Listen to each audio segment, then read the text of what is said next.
because this process I need here, the initiation process. That's this the part I'm looking process, forward to. this is an hour. So this is your journey up until this. That's fine. Okay, so I kind of still want to mention, we spoke about it a bit the other day though, that the chalk thing, because you went in and out, the white thing. Yeah, so away from purity, it's a reflection. Yeah, more like, what did you have to do? Because this is this thing people have seen images of, but So I've never seen it live. But I know the image that it so when makes I went people in, have. a white sheet over the head and one of the Mpese kente cloths. Every time I left the temple, I had to have a white sheet over me. So you can't see, that's covering your face. I mean, it's linen, so you can kind of see where you're going, and as you go to it, you're going to lift it up and do what you're doing, but no one else is supposed to see you because you're in a process of transformation.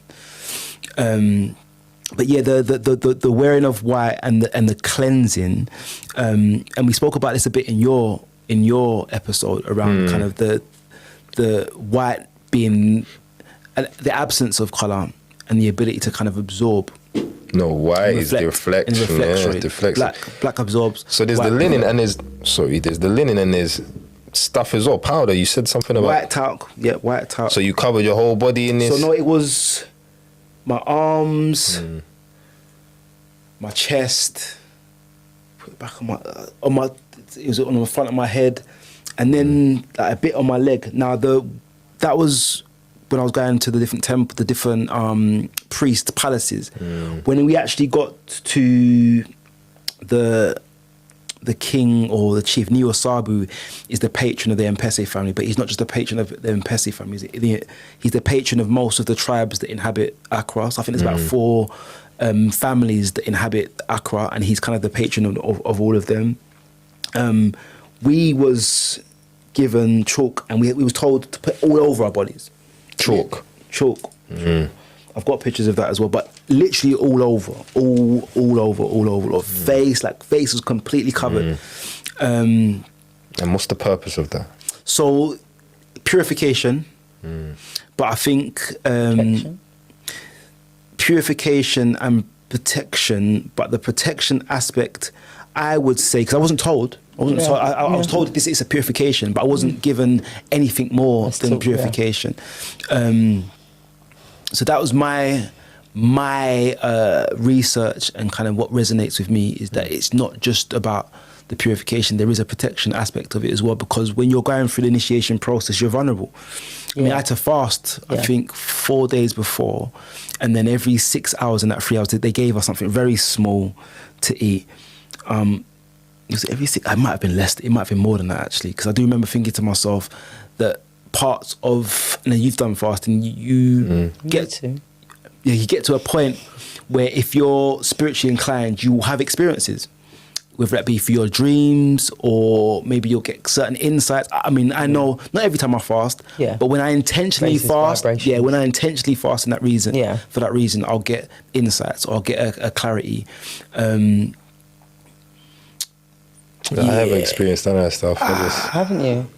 He's so funny. I never experienced that when I fast. I've experienced physical stuff, but no other stuff. So, okay, you put chalk on everywhere and you're saying, but you don't know how that is supposed to... Protect. Not protect was the word you used, purify. You don't understand the mechanism. I know it's not a mechanical thing, but you know, the mechanism. It's symbolic.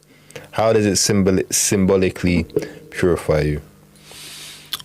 How does it symbolically? Well, the white again symbolizes purity, purification, and I think it's what has been developed over the years for purification. I mean, how does it do that?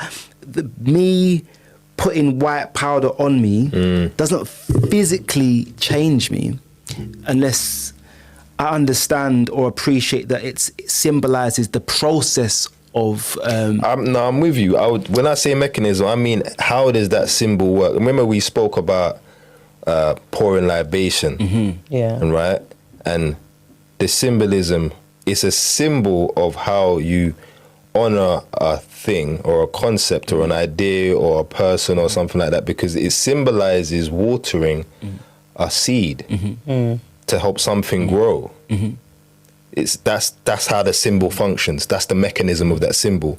So when you pour out to my boy, you know, whatever the case may be, whatever I'm pouring out for, even pour libation to a dream or an idea that I have. If I pour libation to it, I can say that the mechanism for that working is the symbol of me watering that idea. Yeah, I mean, what's the symbol? What's the mechanical symbol of chalk being a purifier? Is what I'm trying to. In that respect, then it's the white as a reflection.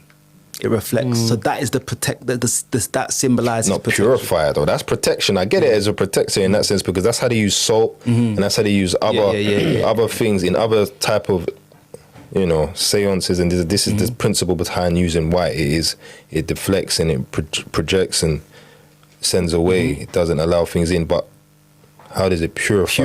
Is what I'm trying to get at. Because you know, fire has been used as a purifier. Yeah, and there's a certain symbolism behind how fire purifies. Water can be used as a purifier, even though it's opposite. There's a certain way to symbolize it. Burning being purification, exactly, and there's a certain way of washing being purification. Yeah. So even though they're opposites, they can both be used to purify. They can both be used for transformation. In different rituals, you could use these things to symbolize both purification, change, different things, right? So when we use chalk, it's not. I would imagine it's not as simple as we always use chalk, so we use chalk. Yeah. There's going to be a reason why chalk is linked. There's a certain mental idea conceptually that says that chalk purifies because X. And I can only, I mean, I wasn't... Substance-wise? Anything to do with the actual substance? Again, this is the thing. I remember one priest giving me chalk, because another priest gave me talcum powder. Oh, okay. So it was the colour of it. Definitely talcum powder is going to be because of the European influence, because that's not even a natural thing. It's not even natural. Chalk is natural. Exactly. So that's something we might have done without anyone's influence. But talcum powder, we just got it off of them. And that shit is actually bad for you. And then isn't chalk got some kind of properties as well in there as well? Yeah, well, you know, there is... There is purification in chalk. In chalk. In chalk and chalk, I'm sure. Like, again, I can't. So you use it to clean stuff? Yeah, somehow. I think so. Yeah. Okay, then that makes sense. Yeah, so it's not the whiteness for that. No, but it's no, both. But it could be both. No, for that purification aspect, it's the fact that it has the cleaning capacity. Yeah. Maybe that's what it is. Maybe we need to look into that. But I do know that chalk, it's... Because that's my thing. Remember, with me, I don't like about... Because as much as I've not been initiated in those systems, I feel like I've taken the time to have a good understanding of African spiritual systems and ideas and whatnot and concepts. And I don't like the way that the things we believe or said are taken at just superstition. Face value. Oh, they just use chalk because they're dumb and they think they're No, there's a certain logic. There's a certain idea, a certain conceptual reality they're employing there. And I was told there was chemical properties, but I wasn't told which one. Yeah. I was told there was chemical properties in chalk that cleanse. Yeah. But I don't know. This makes sense. The only reason I that, say that is because of early years and when children eat it, or like, you know, we're not really fuss because there is. I've not heard it, but if that was the case, then that I'm saying that makes sense now. That's the mechanism. That's why we use chalk, because it's a cleanser. That's what it is. But what we'll do in the next offering is we'll go deep into that process, because what we've done, we've kind of go into that process and talk more about these symbolisms, these different things about spiritual systems. I like, and I think the goal, I mean, away from the initiation, the goal, part of my goal is to demystify some of these practices.